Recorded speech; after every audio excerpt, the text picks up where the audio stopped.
ಅವರಿಗೆ ಕಾನೂನಿನಲ್ಲಿ ಏನಾದರೂ ಅವರಿಗೆ ಸಮಸ್ಯೆಗಳು ಬಂದರೆ ಅದನ್ನು ಉಚಿತ ಕಾನೂನು ನೆರವನ್ನು ನೀಡಿ ಅವರಿಗೆ ಆ ಸಮಸ್ಯೆಯನ್ನು ಬಗೆಹರಿಸಿಕೊಡ್ಬೇಕಾಗಿರುವಂಥ ಒಂದು ಜವಾಬ್ದಾರಿ ಕೂಡ ಸರ್ಕಾರದ ಮೇಲೆ ಇದೆ ಅಂತ ಹೇಳುತ್ತೆ ಕಾನೂನು.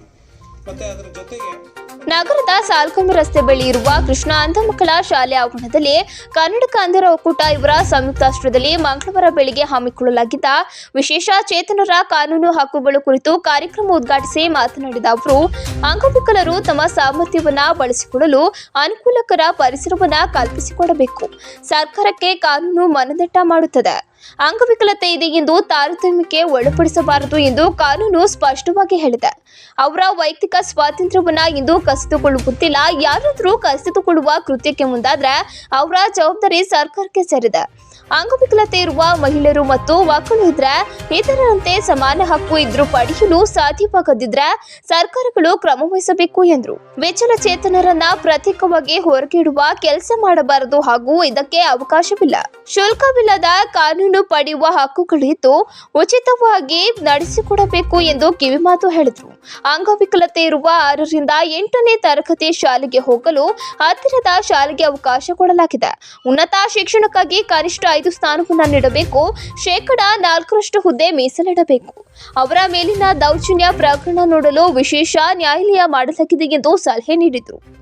ಜಿಲ್ಲೆಯಲ್ಲಿ 85,000 ಪೆಂಡಿಂಗ್ ಇದ್ದು ಅಂಗವಿಕಲರ ಕೇಸು ಶೀಘ್ರ ವಿಲೇವಾರಿ ಆಗಬೇಕೆಂದು ಗಮನ ನೀಡಿದೆ.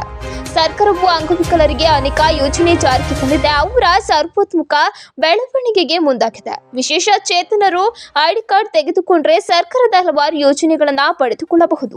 ಕಾನೂನು ಮತ್ತು ಸರ್ಕಾರದ ಯೋಜನೆಯನ್ನ ಪಡೆದುಕೊಳ್ಳಬಹುದು. ಸಮಾಜದಲ್ಲಿ ಇತರರಂತೆ ಬದುಕು ನಡೆಸಲು ಅವಕಾಶ ಮಾಡಿಕೊಟ್ಟಿರುವುದರಿಂದ ಸಮಾಜದಲ್ಲಿ ಉತ್ತಮ ಬೆಳವಣಿಗೆ ಆಗಬೇಕಾಗಿದೆ ಎಂದು ಹೇಳಿದರು. ಕಾರ್ಯಕ್ರಮದಲ್ಲಿ ರಾಜ್ಯ ಉಚ್ಚ ನ್ಯಾಯಾಲಯ ಹಾಗೂ ಸರ್ವೋಚ್ಚ ನ್ಯಾಯಾಲಯದ ವಕೀಲರಾದ ಸದಾನಂದ ಶಾಸ್ತ್ರಿ ಮಾತನಾಡಿ, ಕಾನೂನಿನಲ್ಲಿ ಎಲ್ಲರೂ ಸಮಾನರು, ಪ್ರತಿಯೊಬ್ಬರಿಗೂ ನ್ಯಾಯ ದೊರಕಬೇಕು ಎಂದು ಹೇಳಿದರು.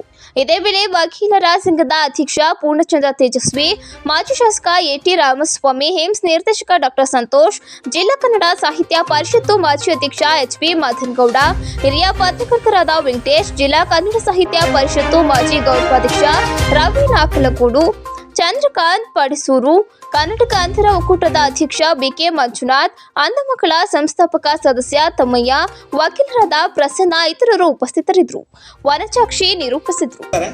ಅಂತ ಅಂಗವಿಕಲ ವ್ಯಕ್ತಿಯೊಡನೆ ಏನಾದರೂ ಅವರು ಅನುಚಿತವಾಗಿ ವರ್ತಿಸಿ ಯಾವುದಾದ್ರೂ ಒಬ್ಬ ವ್ಯಕ್ತಿ ಬರ್ತಾ ಇದ್ರೆ ಅವಾಗ ಎಕ್ಸಿಕ್ಯೂಟಿವ್ ಮ್ಯಾಜಿಸ್ಟ್ರೇಟ್ ಅವರು ಅಂತ ಒಬ್ಬ ಅಂಗವಿಕಲ ವ್ಯಕ್ತಿಯನ್ನ ಮ್ಯಾಜಿಸ್ಟ್ರೇಟ್ ಅಂದ್ರೆ ಜುಡಿಷಿಯಲ್ ಮ್ಯಾಜಿಸ್ಟ್ರೇಟ್ ಅವರ ಮುಂದೆ ಕಳಿಸಿ ಅವರಿಗೆ ಕಾನೂನಿನ ಅಡಿಯಲ್ಲಿ ಏನು ಜುಡಿಷಿಯಲ್ ಮ್ಯಾಜಿಸ್ಟ್ರೇಟ್ ಅವರ ಮುಂದೆ ಆ ಅಪರಾಧಗಳು ನಡಿಬೇಕಾಗ್ತದೆ ಅಂತ ಅಪರಾಧಗಳು ಅವ್ರ ಮುಂದೆ ಹೋಗುವಂತೆ ಬಹಳ ಮುಖ್ಯವಾಗಿ ಏನ್ ಹೇಳ್ತಾರೆ ಅಂದ್ರೆ ಹಿಂಸೆ ಮತ್ತು ಕ್ರೌರ್ಯದಿಂದ ರಕ್ಷಣೆ ಅನ್ನುವಂಥದ್ದು ಹೇಳ್ತಾರೆ.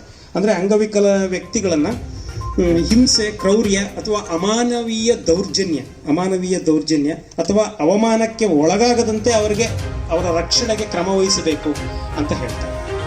ಮತ್ತು ಶೋಷಣೆಯಿಂದ ರಕ್ಷಿಸಲು ಕ್ರಮಗಳನ್ನು ತೆಗೆದುಕೊಳ್ಳಬೇಕು ಅಂತ ಸರ್ಕಾರಕ್ಕೆ ಪುನಃ ಮ್ಯಾಂಡೇಟ್ ಮಾಡುತ್ತೆ ಕಾಯ್ದೆ.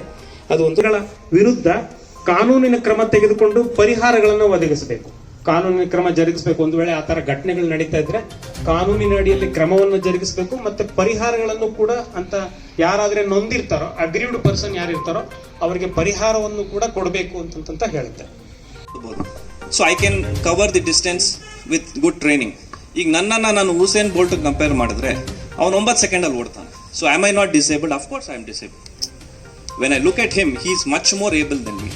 ಹಾಗೇನೆ ನಾವು ಯಾರಾದರೂ ಒಬ್ಬರು ಡಿಫ್ರೆಂಟ್ಲಿ ಏಬಲ್ಡ್ ಪರ್ಸನ್ ಅನ್ನು ನೋಡಿದ್ರೆ ಅವರಲ್ಲಿ ಯಾವುದೋ ಒಂದೇ ಒಂದು ಕೊರತೆ ಇರುತ್ತೆ, ಸಹಜ ಸ್ಥಿತಿಯಲ್ಲಿ. They are only disabled or differently abled in one aspect of their life. So ಈಗ for we are seeing some partially blind or fully blind people in front of me. So probably ಅವರಿಗೆ eyesight ಸ್ವಲ್ಪ ಕ್ಷೀಣಿಸಿರುತ್ತೆ. It may be little tough for them to see the regular things like the touch or the hearing capacity or any other capacity to feel the natural environment around them. So ನಮಗಿಂತ ಒಂದು 100 ಇನ್ನೊಂದು develop ಆಗ್ತಾ ಹೋಗುತ್ತೆ. So ನಮಗೆ ಅವ್ರ ಮಧ್ಯದಲ್ಲಿ I don't